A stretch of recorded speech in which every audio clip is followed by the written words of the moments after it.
If you're looking at purchasing the Sony FX6 and looking for that very first E-mount lens, I would suggest the Sony 24-105 f4 lens. Why? Here's the story. The Sony FE 24-105mm F4 G OSS lens is a very versatile lens. It covers a focal range of 24-105mm, has an aperture range from f4 to f22, has a rounded 9-blade aperture diaphragm, and also a direct drive supersonic wave autofocus motor, whatever that means. It has a minimum focus distance of 38 centimeters or 1.25 feet, a 77mm filter thread size, optical steady shot to eliminate those micro jitters, an autofocus manual focus switch, an assignable focus hold button which can be customized to many different options on the Sony FX6, dust and moisture resistant construction. It weighs 633 grams, and I was able to pick mine up for 1,424 Australian dollars, but depending on where you purchase, the price may fluctuate. So one word that you might hear me say a few times in this video is versatile. This lens is versatile, covering such a wide range of focal lengths from the wide end at 24mm to the telephoto end of 105mm. It really does cover a lot of ground for you to be able to get different types of shots with just one lens. Seeing that this lens only goes up to f4 might be a little bit of concern to some people because they might be, like myself, more used to lenses that go up to f2.8 or even further to an f1.8 or f1.4. And the reason you want to have that smaller number is because you want to be able to let more light in and get that nice shallow depth of field look that we all crave so much. But when you put this lens on a full frame camera, I find that it does a great job separating your background to your subject for the majority of my projects. And if for some reason I really need to annihilate that background because that's what the client wants or that's the aesthetic that I'm going for that video, then there are other lens options like prime lenses that go to f1.8, f1.4, or even f1.2 with the new Sony 50mm G Master lens. But I digress. Depending on the types of projects that you're doing, this lens could live on your Sony FX6 for a very long time. If you're not needing that super shallow depth of field and f4 is enough, then this is so versatile that you would be able to use this for interviews, for pieces to camera, for B-roll, and really not have to worry about taking the lens off and putting another lens on just to get the shot that you might be looking for.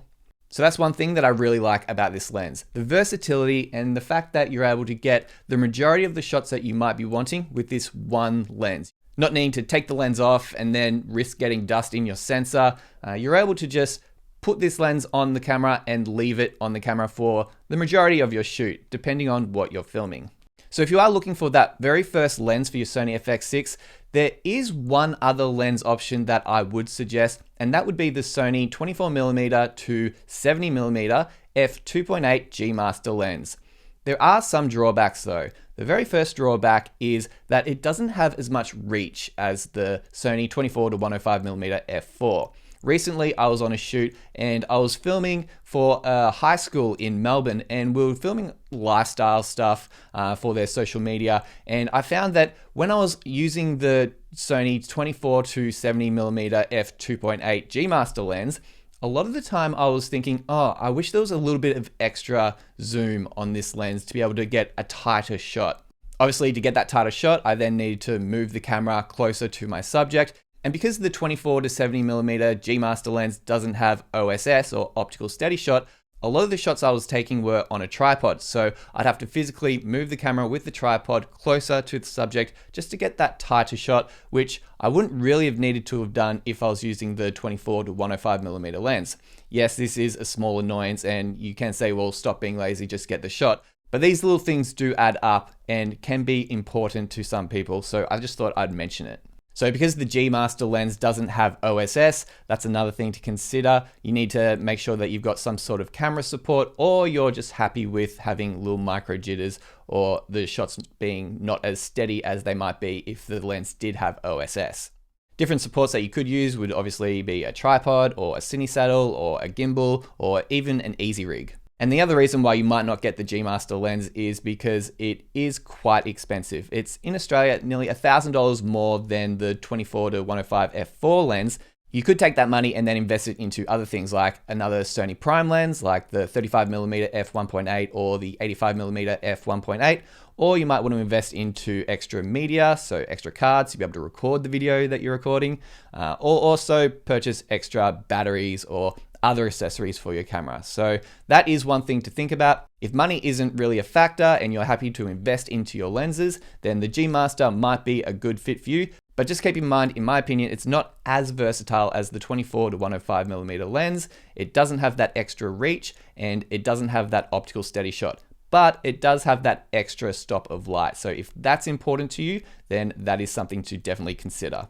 So overall, I really do like this lens. As I said at the start, it is very versatile, and that is the main reason as to why I would suggest that you get this lens as the very first lens for your Sony FX6. And that's the video. If you found this video helpful, please give it a like. And if you haven't already, please consider subscribing to this channel for videos on the Sony FX6 and video production in the future.